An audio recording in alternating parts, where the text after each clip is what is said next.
Ποια είναι η αλήθεια για το Άγιο Φως? Το ανάβουνε με αναπτήρα, έτσι λένε. Το άκουσες? Το είπες κι εσύ? Διάστασου λίγο. Μιλάς για ένα από τα μοναδικά θαύματα στον Ορθόδοξο κόσμο, που συμβαίνει κάθε χρόνο, την ίδια μέρα, στον ίδιο τόπο, μπροστά σε χιλιάδες κόσμου, και το απορρίπτεις επειδή το διάβασες ή το άκουσες από κάποιους άθεους στο YouTube? Πριν ο Πατριάρχης του Ιεροσολύμου μπει στο Πανάγιο Τάφο, ελέγχεται δημόσια από αρχές, από αστυνομικούς, από Αρμένιους, από Άραβες, ακόμα και τερόδοξους. Το ψάχνουν ακόμα και στα ράσα, στα μανίκια και στα παπούτσια.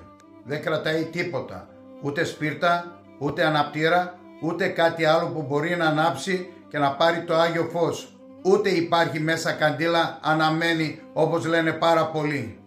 Μπαίνει μέσα μόνος του, κρατάει 33 κεριά και μέσα σε λίγα λεπτά ανάβει το Άγιο Φως από μόνο του. Το γνωρίζετε ότι τα πρώτα δευτερόλεπτα το Άγιο Φως δεν έχει καυστική ενέργεια, δεν καίει. Υπάρχουν μαρτυρίες, επιστήμονες οι οποίοι το είδαν και δεν μπόρεσαν να το εξηγήσουν. Και δεν σταματάμε εκεί. Όταν το 1579 οι Οθωμανοί απαγόρευσαν τους Ελληνοορθόδοξους να μπουν μέσα και έστειλαν τους Αρμένιους, δεν βγήκε το Άγιο Φως.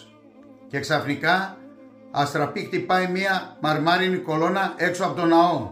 Η κολόνα σχίζεται και το Άγιο Φως πετάγεται από μέσα της. Αυτή η κολόνα υπάρχει ακόμα και σήμερα και μυροβλίζει.